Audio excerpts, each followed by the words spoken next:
but I'll stick to Hoover and the Republicans.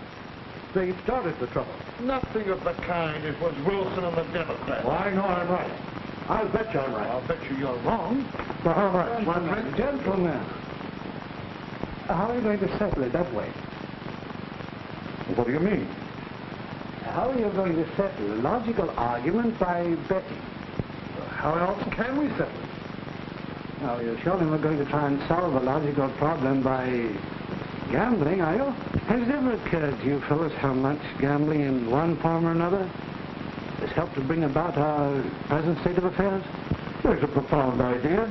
The depression was caused by horse racing, poker, and crap shooting. All right, go ahead and laugh. I don't care. But someday you'll realize that the gaming table is only the training grounds for the big gamblers that we and our country, matter of fact, the entire world, takes against life. I don't follow you, Matthew. Right. It's very simple. We buy a house that we can't afford to pay for.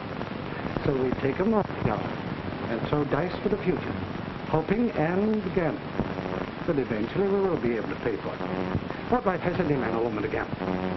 How long are we going on building monuments to our own egotism and gambling that our children will be able to pay for?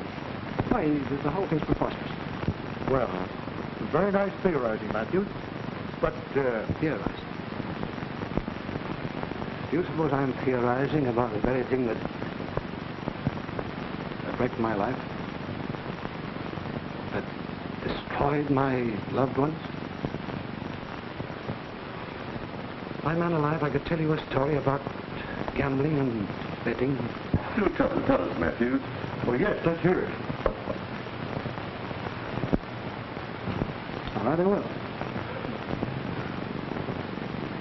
That nugget was one of the first that was ever taken out of the Colorado gold field. It was given to me by my wife. She got it from her father, Dan Cartwright. He won it in a poker game in the Colorado gold fields in 1867. You mean Ace Cartwright, the old-time gambler, was your father-in-law? That's the man. Only he never heard himself called Ace. He didn't live long enough.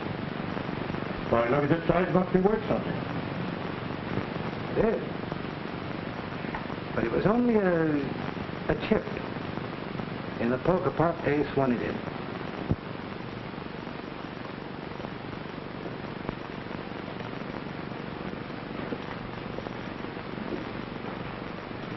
Pass. I'll open for 10,000.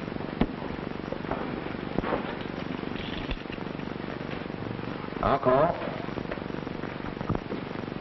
Cartwright must be all of 200,000 winner. More than that, I figure. All right, gentlemen. How many? I'll take one.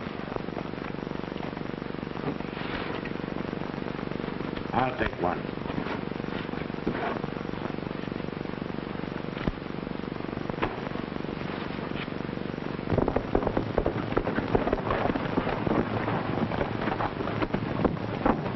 Very good. I'm looking for Dan Cartwright. In the back room.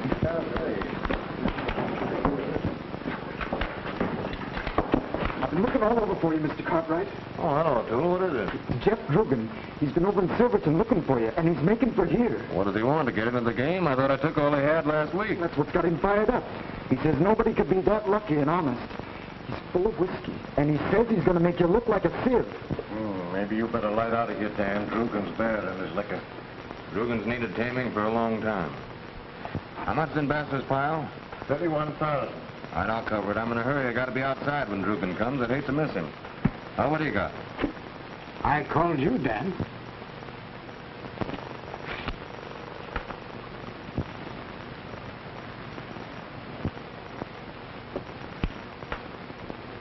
Sorry, Jim. You wanted to play.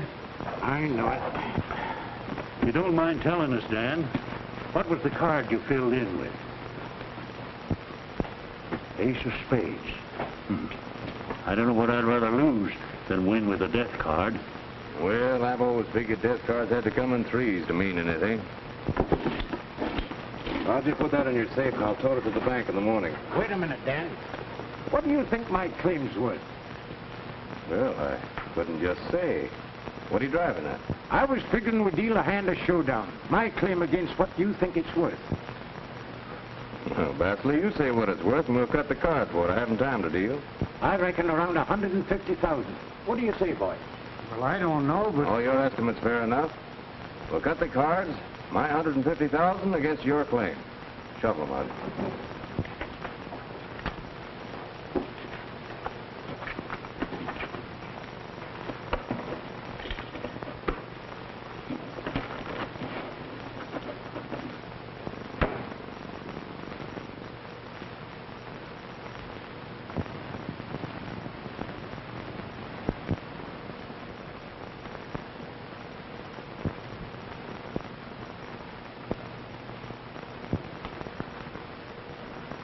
Yes, seems to be running tonight, Dan.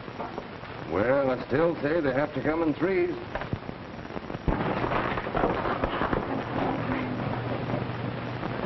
Hello, Rosen. I finally caught up with you crooked line, double-dealing. Those words are compliments, my friend. Listen, the oily tongue has talked you out of many scrapes, but this is different. Before you go, you can come across and own up to these gentlemen that you cheated me out of my pile. Rosen, I played cards from Monterey to Frisco. No one ever accused me of cheating except bad losers. I gave them a chance for their lives before I killed them. I always let fate prove who was right. This time you ain't gonna prove nothing. I'm afraid I am. Now, Rosen, I'm going to give you your chance. Will you shuffle the cards? We're going to cut the cards. We're going outside. It'd be a shame to deface the furnishings of our friend's place. Babcock is going along with us. With our loaded guns. We'll walk 30 paces apart, then turn. The man who cuts the high card will empty his gun at the other. Then, if the loser is still alive, it'll be his turn. Is that clear? Cut.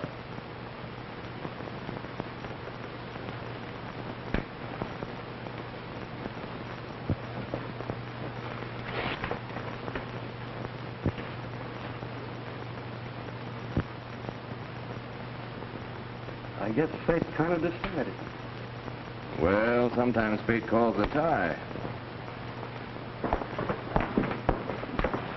That looks bad, Dan. That's the third ace. Yeah. But he drew it.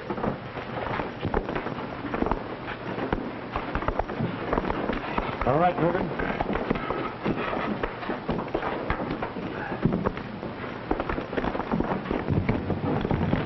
You boys better stand back. All right, gentlemen.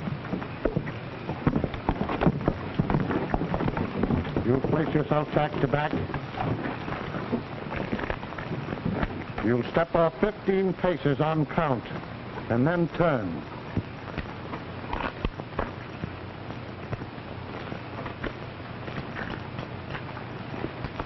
Are you ready, Rosen? Yeah. Are you ready, Dan? Ready, sir?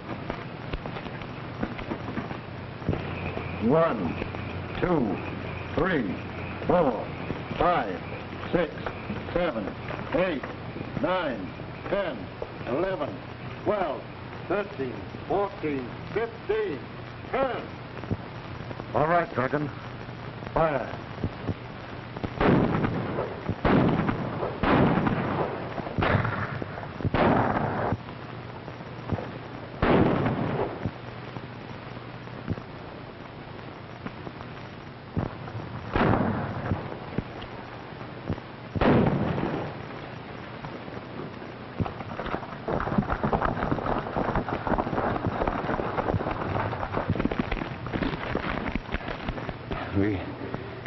Be careful how you break this to my wife and the kid.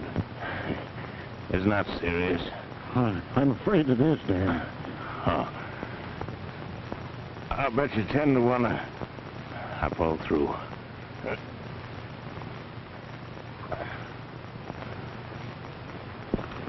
Upright lost his last bet.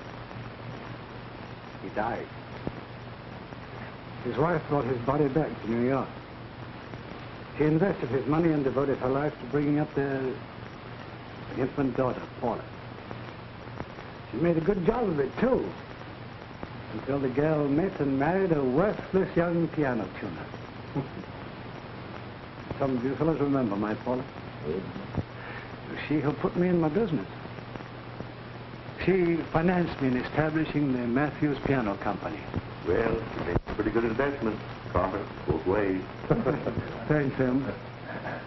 I don't believe there ever were two people happier than Paula and I. We never had an argument until our first boy came. But I won that argument, and the boy was named Paul after his mother. When Paul was 2 years old, Fred was born.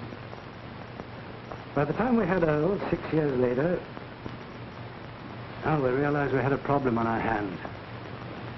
It became only too evident as Paul and Fred grew older that they had inherited all the reckless tendencies of their grandfather. Oh, this ain't no fun. What do we do? Let's you and Andy fight. I'll bet you 6 seconds you can lick him. Sure I can lick him. Yeah, but I don't fight. Why not? Because my mom don't want me to fight. I bet you I know a guy you can't lick. Who? The big new kid in the 5th grade, Butch Benson. Where's he live? Over on Sycamore Street. You don't dare fight him, I bet. What do you bet? I bet you my bag of marbles against yours. What's a bag of marbles to buy a tough kid like Butch? I'll bet you my wagon against your tricycle. Nope, my mom wouldn't want me to. Yeah, but you might run my wagon, and it costs lots more than your tricycle. He's afraid I can lick Butch. Butch is probably afraid he can't like Andy. Oh, all right, I bet my tricycle. Fred, come on.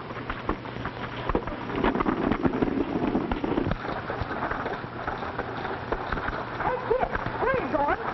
Over to lick Butch Benson. Butch has licked every kid in the 5th grade. I bet my tricycle against Fred's wagon. You'll get his wagon, all right. Where you bet? I'll bet you $1 trillion million. I bet you the jackknife one from Bill Brown against your football. All right, it's a bet. Bet. Come on. Yeah, I see what you got. But you'll kill him. Yeah, Butch fights like a good sport. Oh, he's tough.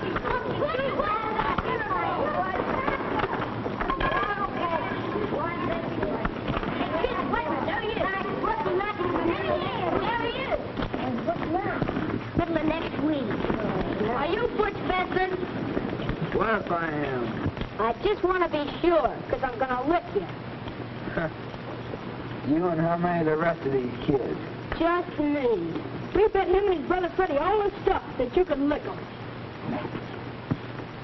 Say, I'll fight the whole bunch of you for all that stuff. That's what I'll do. You talk big. It's too bad you can't fight that way. Say, listen, if I lose my temper... Wait a minute. I'll bet you this watch against that pipe in the back and then I can lick you. Say, that's just what I need to get home on time, so my old man won't strap me. It's a bet. Come on down the alley.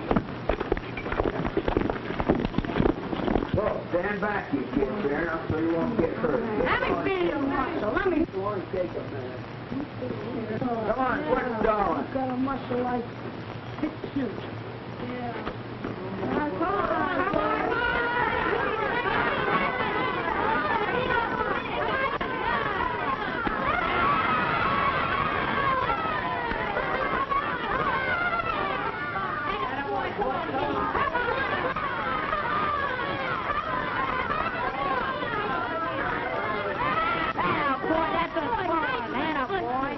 How much you want to bet now? What you got? 10 cents. All right, Polly. We got everything.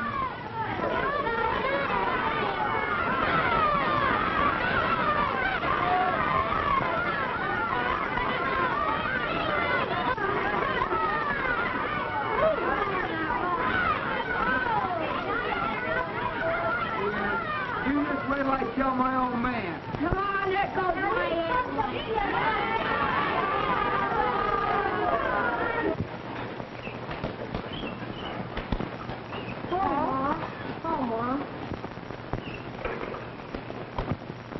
Paul, what do you mean by taking these boys' things? I didn't. And after all the lectures your father and I have given you about gambling and fighting. Oh, they didn't have to bet. We'd have lost. We'd have gave them our stuff without Welch. I never heard such language from a child. Wait a minute. You boys look pale. What's the matter? I'm sick. Oh, Mom. Well, we'll be getting along, Mrs. Matthews. If I were you, I'd put those children right to bed. What with the measles and the mumps going around, you can't be too careful. No. Why, how do you do, Mrs. Jackson? How do you do, Mrs. Matthews? Your son took 10 cents from Peter. I don't mind the money, but I will not have my son gambling while he's still a child. Plenty of time for that after they grow up. If either one of you got this boy's money? Oh, all the sissies have to go when we tell their mothers. Whichever one of you has that 10 cents, give it to me at once. That's why they're sick. They've been smoking Butcher's pipe. Have you been smoking? Not much. I don't know what I'm going to do with you boys. No, now wouldn't be a bad time to put us to bed without any supper. I couldn't eat anything anymore. You'll be lucky if you don't get a spanking into the bargain. Run into the house. I'm terribly sorry. Come on, Dad. Let's play some like that. You play too. Let him play too. I shoot you for $1 million on any part of it. I'll cover it all. Crack! Oh, Fred, are you on bed? Jesus.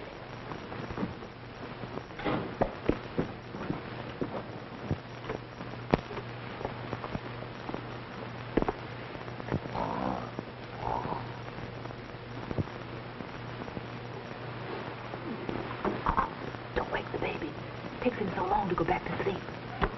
Baby needs no.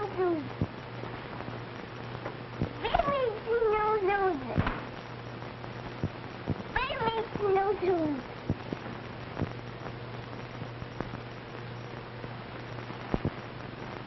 Come on.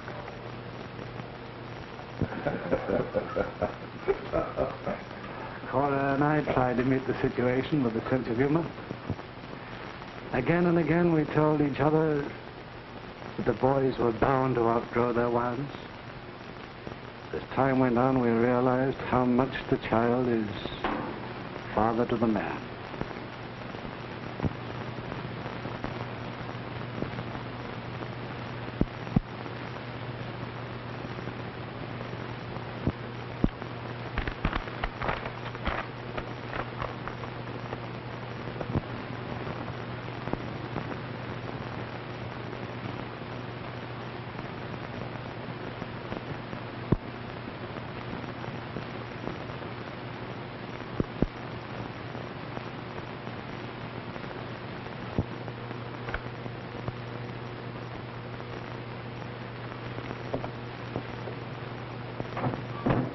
Well, hello, Dad. Hello, Paul. What's the matter? Anything wrong? Fred's been expelled from college.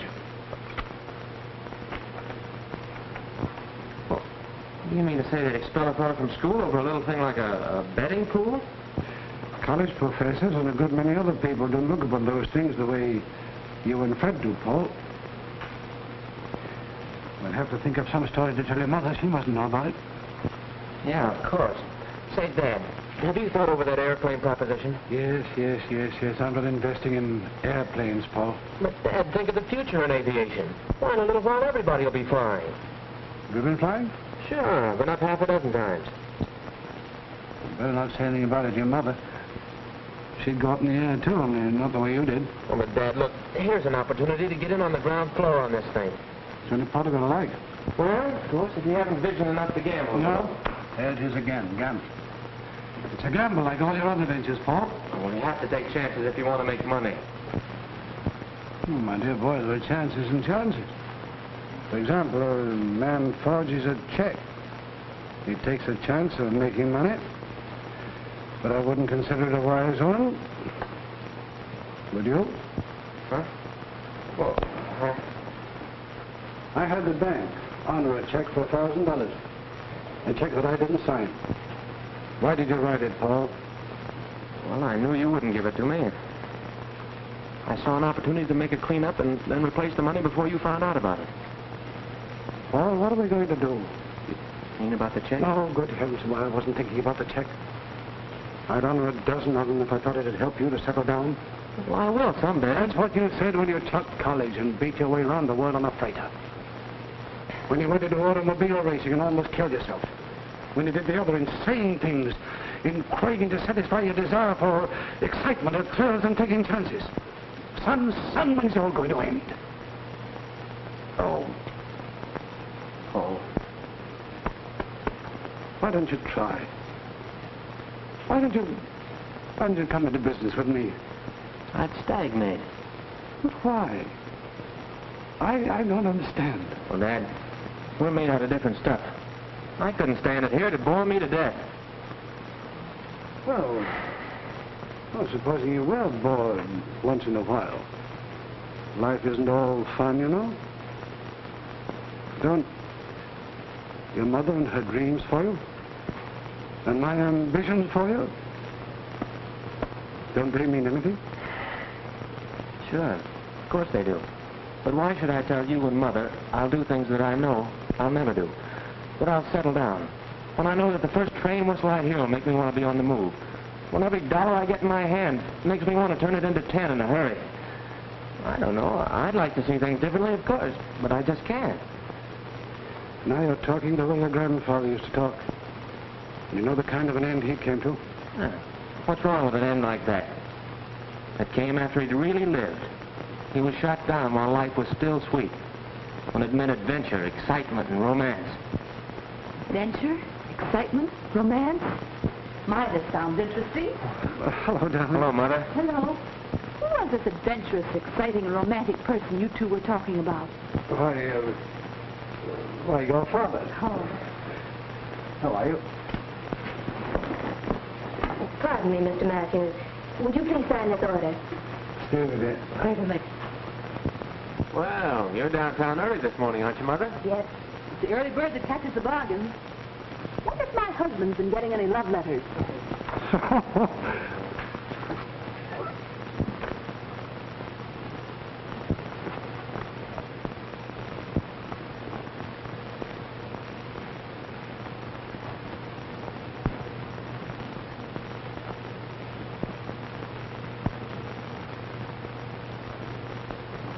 And I'd looked forward so to seeing Fred graduate. Dear.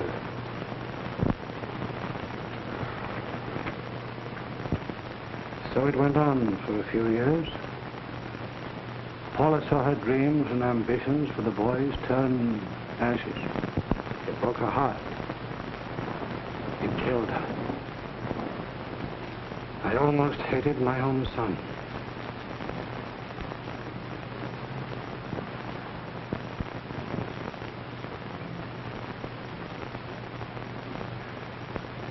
When we got home after the funeral, I gathered the boys around me and made them promise that if it were humanly possible, we'd all get together every year, all 5 of us, and commemorate Paula's birthday. The first birthday passed like this, then came the next in 1915. Paul was making quite a name for an aviator. Fred was working in a brokerage office, Earl 17 and Henry 50. Was still at school.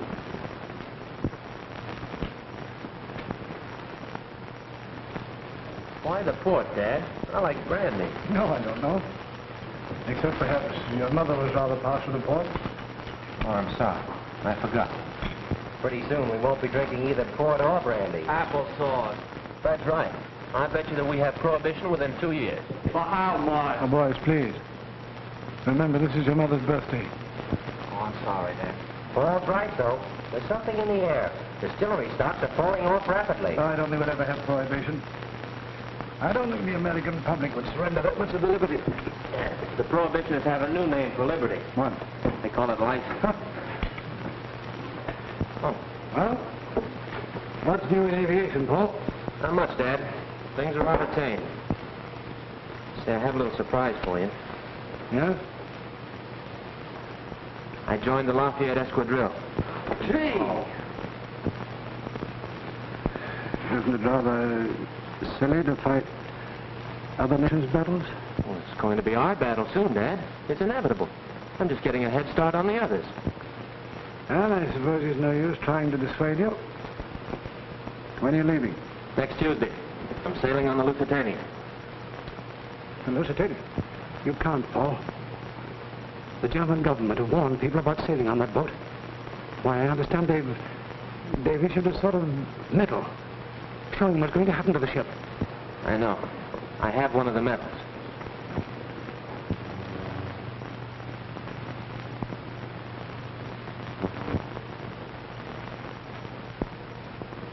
In face of that, you're sailing on that boat? Sure. I have a bet with the guy that gave me the medal, at the right odds, that I'll land in Southampton safe and sound.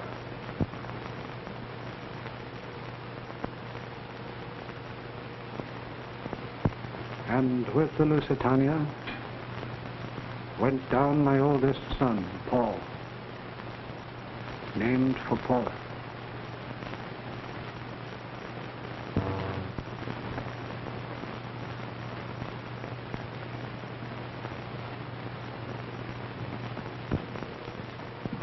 Your brother, Mr. Earl, is here, Mr. Matthews. All right, tell him to come in.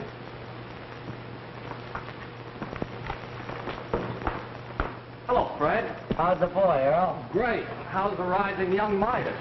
Everything I touch isn't turning into gold yet, but I can't complain. What's new? Oh, nothing much. I don't think the piano factory's doing so well, though. I know it isn't. I offered to lend Dad some money to tide him over, but he wouldn't take it. Well, I wouldn't be so scrupulous. How about lending me $10,000? 10,000? What for? Well, you know Schultz? I should. I've dropped enough on his poker and roulette tables. Well, he's going into the liquor business, and he's willing to cut me in for $10,000. It's a pretty risky game, Earl. Quoth King Midas, who selleth his country short.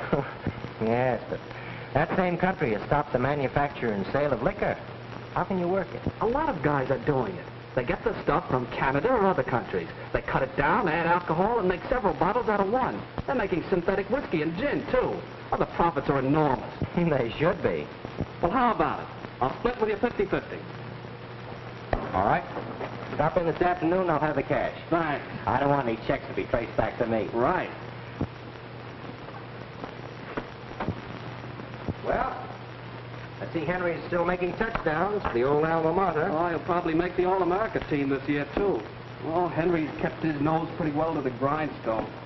Dad says it looks as though there's going to be one white sheep in the family anyway.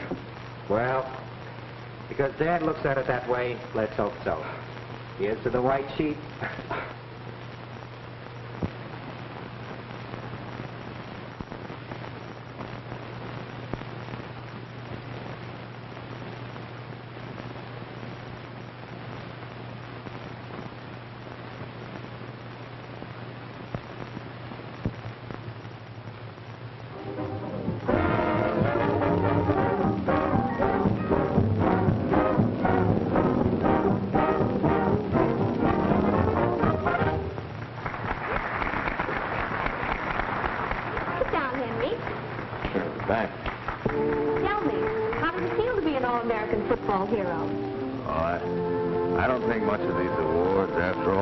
Other men on the team. That's very generous.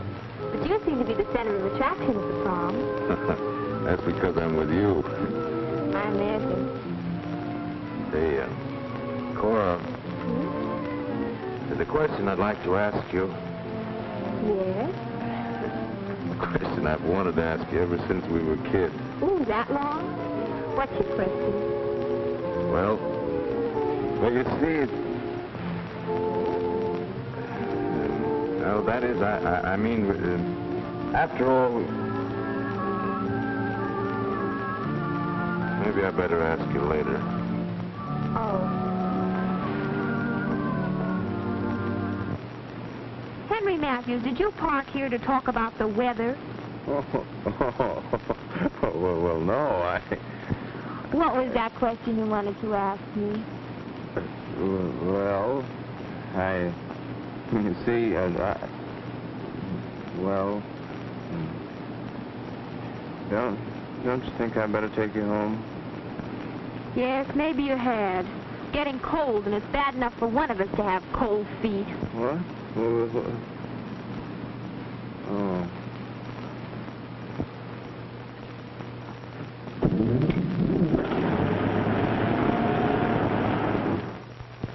Well, you see, it's like this. I mean, that is, I think that was... Yes, Henry, I'll marry you. It's only to get you out of your agony.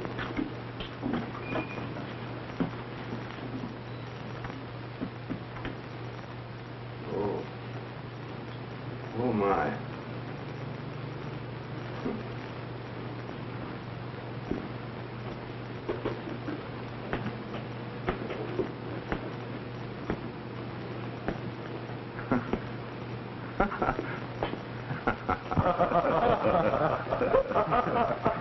Henry and Cora's marriage had to be postponed for 2 years, owing to the serious illness of Dr. Strickland, which compelled Cora to go abroad with him.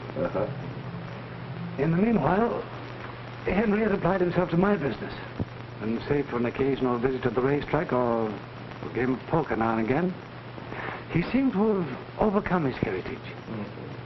The next birthday in 1924 was also a celebration of the Strickland's homecoming. Excellent. Hey, you know, the real reason for my coming home from Europe was the Matthews Piano Company. How's that? Well, every day Cora would be getting a letter that was fat enough to hold the lease of the Woolworth building. So I figured that if Henry was devoting all that time to letter writing, his father's business must be suffering. Better to bring Cora home to him before he started manufacturing ivory pianos with walnut keys. It was nothing of the kind. You know I had to bring you back because you insisted on explaining to and demonstrating to every European we met what the governor of North Carolina said to the governor of South Carolina. That's another angle, isn't it? Cora, dear, I never knew before that you were left-handed. Well, She isn't, Carter. You know, when you hold hands under the table, somebody's got to stir their coffee with the left hand. Oh, Daddy, you're impossible. How is it you fellas don't sell brandy? It won't cut. Oh, Why, Fred, why should you ask Earl about selling brandy? I thought you were in the trucking business, Earl. Well, you see, Dad, in the trucking business, everybody handles a case or two now and then. Well, my dear boy, doesn't it bring you rather close to bootlegging? Oh, well, it's nothing serious, Dad. Wouldn't you call it serious to have your brother involved in some racket which means the murdering of hundreds of men every year? Oh, now, Dad, don't believe everything you read in the newspapers. There's really no danger to it if you know what you're doing. It's just a matter of being smarter than the other fellow is. I beg your pardon, sir. What is it, Evans? You want it on the phone, Mr. Schultz. Oh, yes. Will you excuse me, please? Well, shall we go into the other room? Well, providing the brandy goes with us. Now, Daddy, remember what the doctor said. My dear, I've been a doctor for 30 years, and for 30 years my patients have been disobeying me. Why should I shatter their precedent? Quite right, Doctor. Bring the liqueurs, Evans. Yes, sir.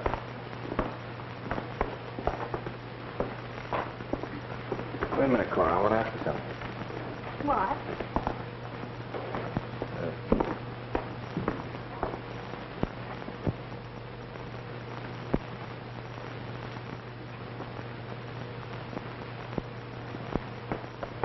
Oh, I beg your pardon, sir.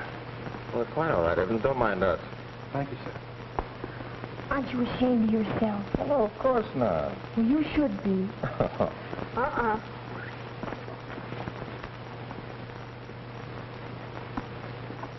All right, if it's that important, I guess I'll have to. Sure. Well, I'll leave in a few minutes. Fred, you knew about Earl. Why didn't you tell me? Because I thought it would worry you, Dad. Besides, I don't see anything to fuss about. Well, I suppose you don't. didn't you think it might worry me a good deal more to have to find it out for myself? I'm sorry, Dad, but I'm afraid I'll have to break away. Is this business of yours? Well, in a way. Oh. I want you to promise me to give it up. As a matter of fact, Dad, I'm trying to. That's what I'm going downtown about. Promise me. I promise. So long. So long, everybody.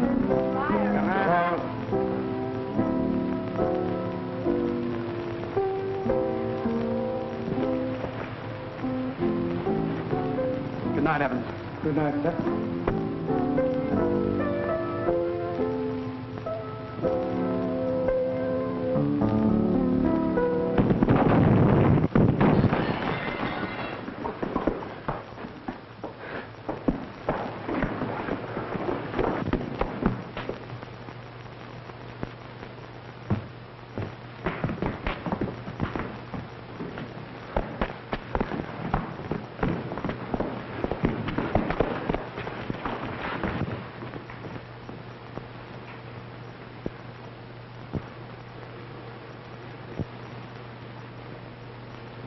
I'm sorry, Carter.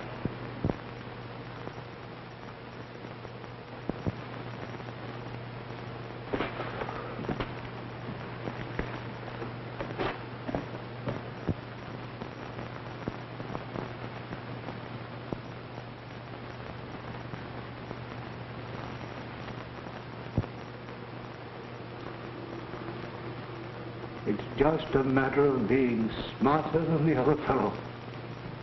Well, this was Schultz's way of ending the partnership. You mean his partner killed him? Or I don't suppose he did the actual killing. Only arranged it, paid for it. Oh, but why? Why should he want to kill her? Earl told me he wanted to quit the racket, and that Schultz and he had been having differences. This is the way they settled them. Oh, I'll tell that to the police. No. No, it won't do any good, Dad. There isn't a thing they could trace to Schultz. These fellas are too slick. You mean to say my brother can be shot down in cold blood and nothing can be done about it? His killers can't even be punished? I'm afraid that's the way it is in Earl's business.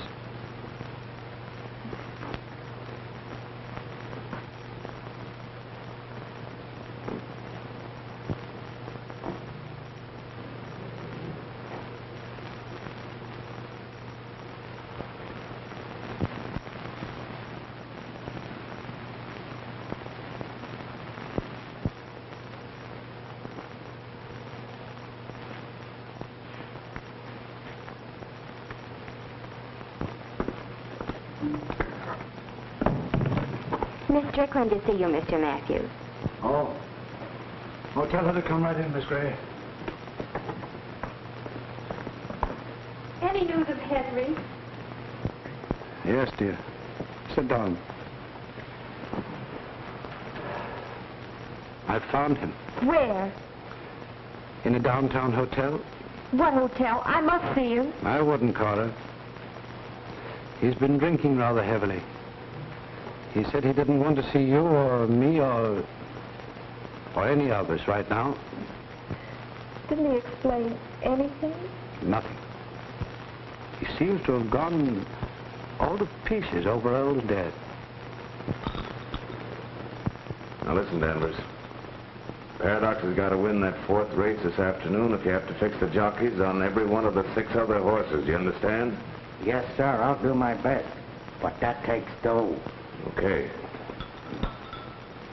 There's 1,500 to spread around. You get the other 500 when Paradox wins. Right. I'll see you at the track.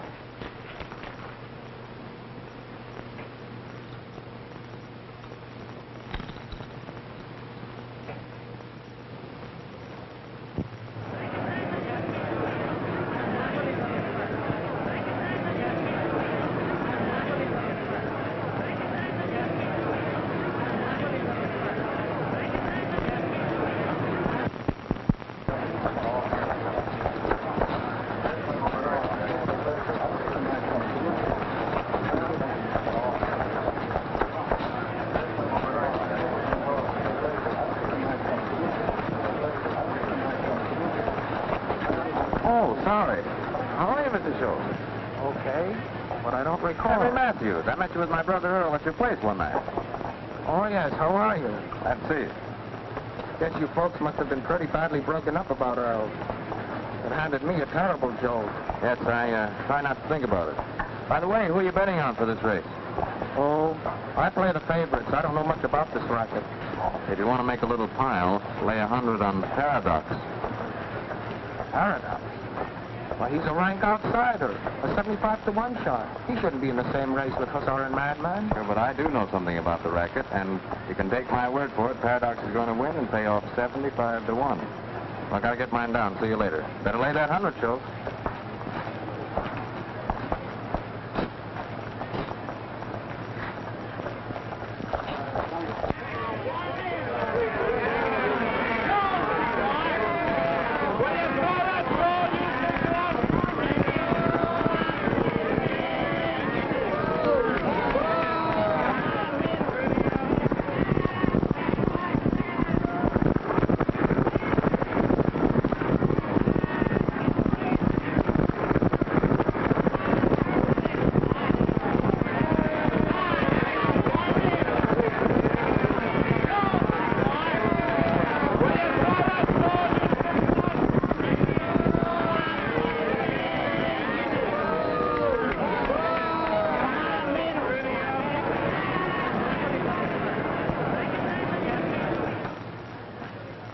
Well, you should be ahead about 7,500 now, Joe. I am, and I'm certainly indebted to you, Matthews. Know any more good ones? Well, we have more long shots today. You seem to know a lot about this racing racket. A lot about it? Well, I know everything about it. How about dropping around to my place some night? We might get together on a few things. All right, I'll do that. Goodbye, Matthews. So long. And don't forget. Don't worry, I won't.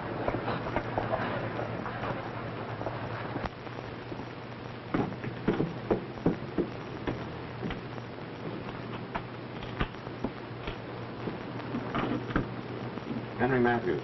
Okay, Mr. Matthews.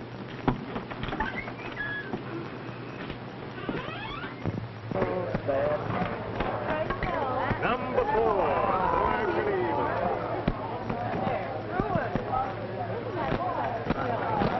Oh, good evening. Good evening. Will you please tell Mr. Schultz that Henry Matthews is here to see him? Certainly.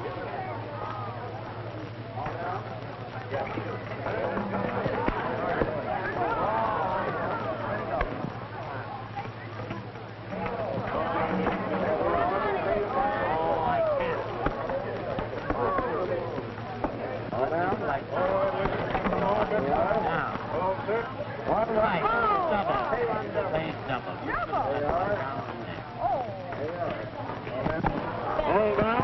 Here we go.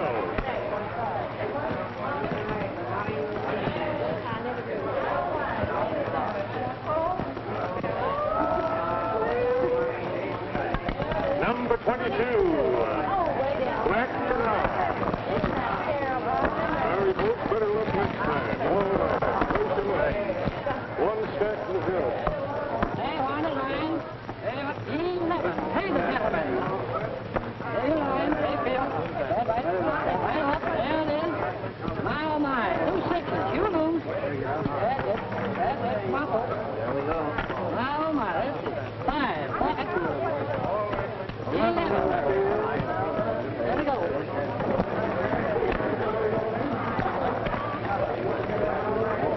Hit me. Hit me. And hit me. All right.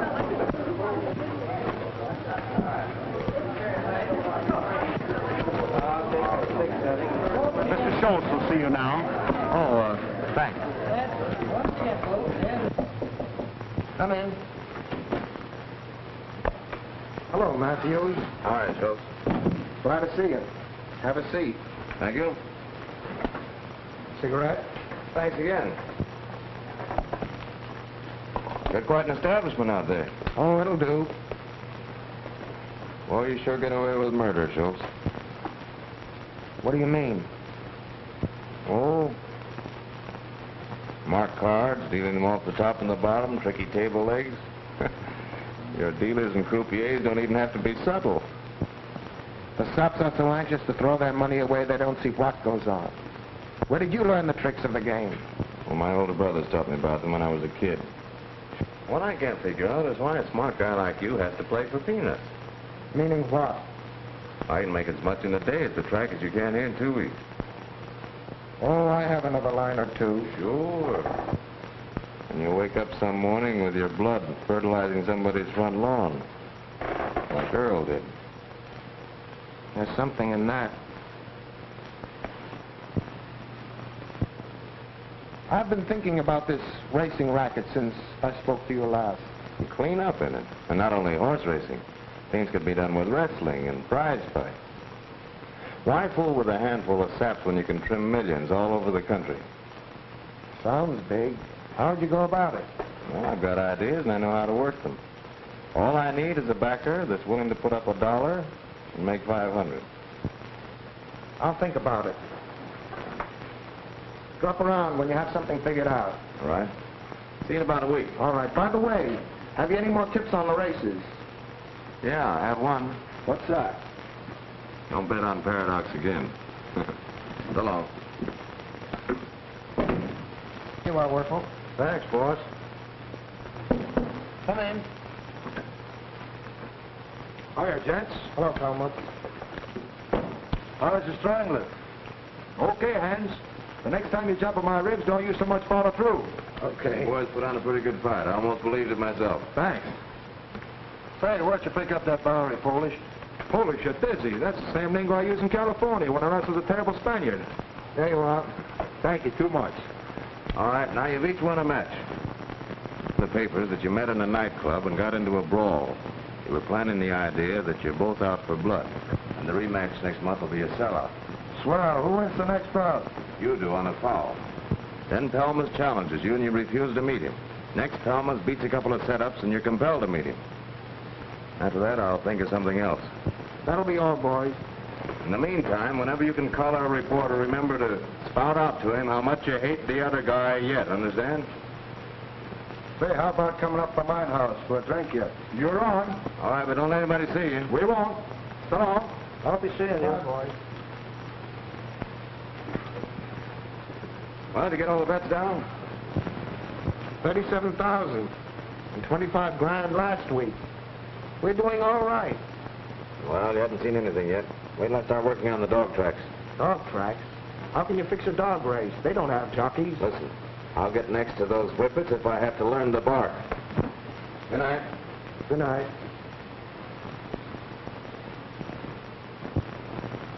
These are the facts as I heard them 5 or 6 years ago. The only conclusion I could come to was that Henry had become the gambling partner of the man who killed his brother. I've never seen or heard from him since that day in the hotel room. Poor little Cora. She became disillusioned and broken-hearted. Her father demanded she never mention Henry's name again. As for the rest, well, it wouldn't have been difficult to foretell what would happen to a man of Fred's caliber. The stock market crashed 2 years ago. Some of you probably read of his suicide in the papers. Yes.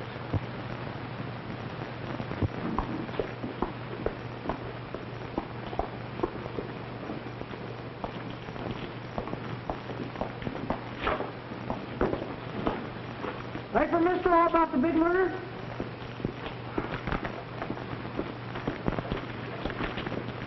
$5 for papers, sir.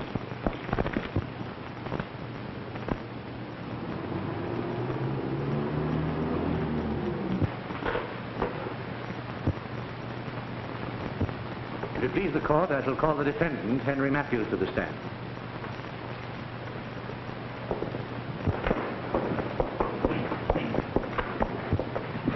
Do you solemnly swear that you will tell the truth, the whole truth, and nothing but the truth, so help you God? I do.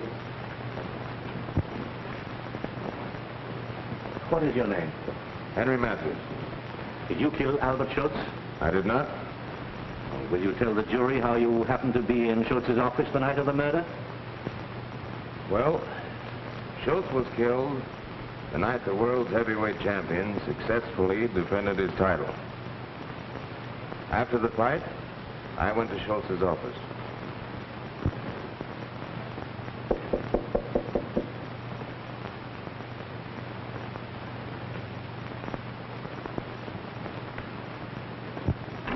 Henry, what happened?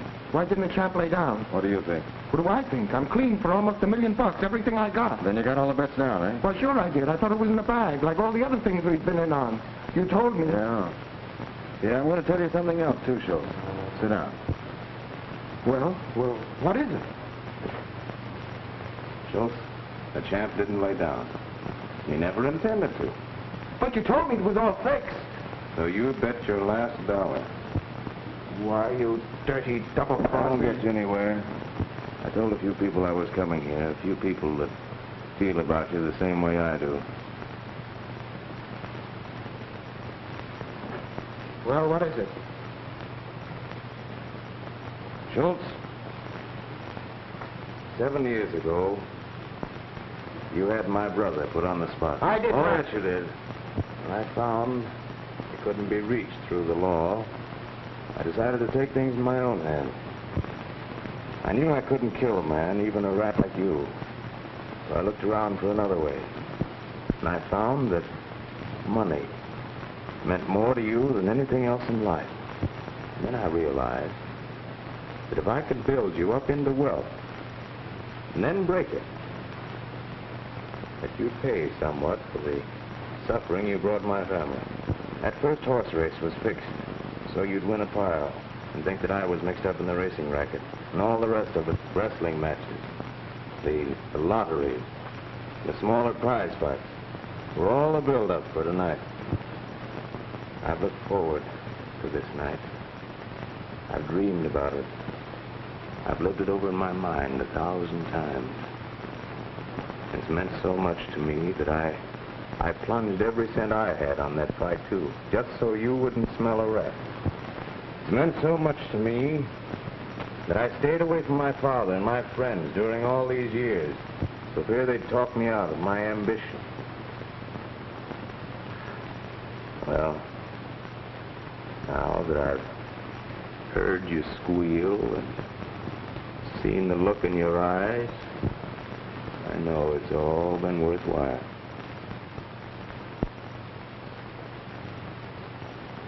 I never thought you'd be sap enough to think that you could get away with this. From the time you leave this room tonight, you'll be put on the spot. Why, I've had guys rubbed off for less.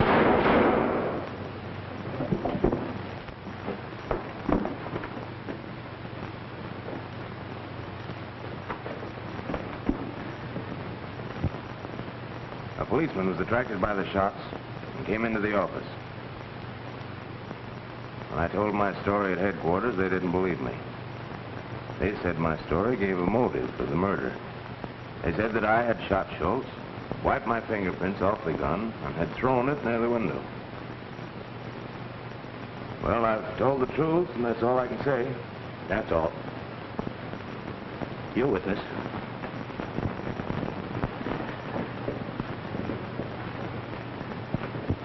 Gentlemen of the jury, you have heard this young man's story, and I'm confident that you believe him, as I do. He has made mistakes, it's true. But those mistakes were caused by misguided loyalty and affection for a brother. But of the crime of murder, gentlemen, he is not guilty. And I'm sure you will bring in a speedy verdict to that effect. I thank you.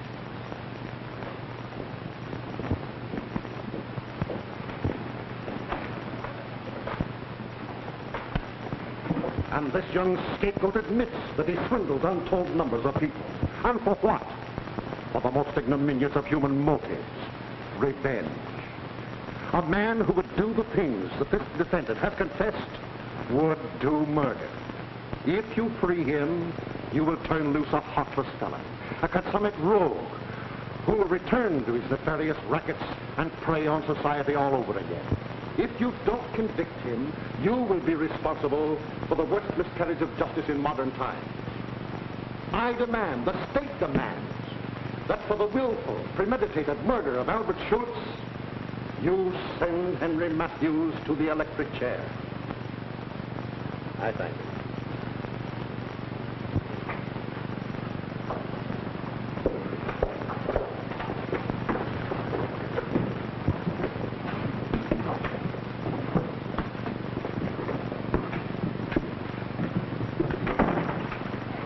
The defendant will rise and face the jury. Gentlemen, have you reached a verdict? We have. What is your verdict? We find the defendant not guilty.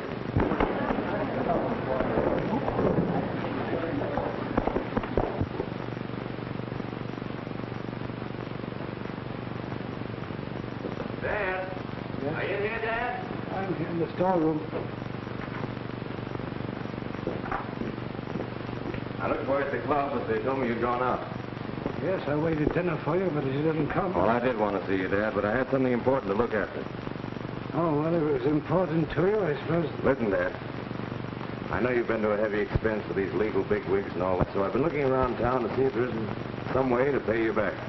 And I found the sweetest little thing that I can turn into a fortune if you let me have $5,000 for a few days. $5,000? Yeah. I couldn't let you have 5 cents. What do you mean? I'm broke. You're what? Bankrupt. Business has been going to the wall for years. I had to mortgage everything to pay the attorney's fees. Just making an inventory of this job lot of pianos. See if I couldn't raise a little cash. Why, it's almost impossible to think of your being broke. Do you mean to say this mess I was in, that trial, took your last money? Saw the size of it? Well, why didn't you tell me? Oh, what difference does it make? What difference does anything make? No, Dad, I don't like to hear you talk that way. I didn't like to hear you talk that way, Henry. Or Earl, or Fred. Or Paul.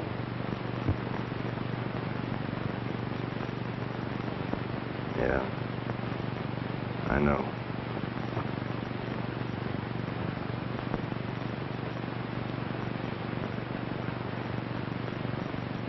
I suppose it's too late, Dad. Too late for what? Try to be what I should have been. No, Henry, I don't think it's ever too late for that. Okay. Let's take inventory. You mean it? Okay.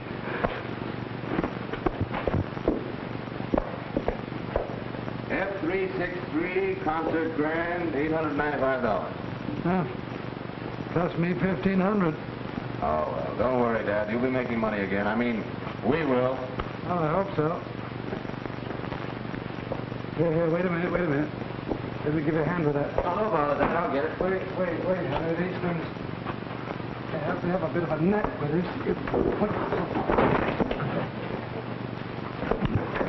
There. What is it? I don't know. I can't breathe. Now, I'll get a doctor. No, I'm afraid it's too late. Oh, Dad, don't say that. You can't go now. I never realized until tonight what you've been. So regular and so brave. You gotta stay with me, Dad, so I can show you what you mean to me. Dad, I'll never gamble again. I'll work. I'll do anything to make you happy. I'll prove to you that I can be different. I'll bet you can't. I bet you I can, Dad.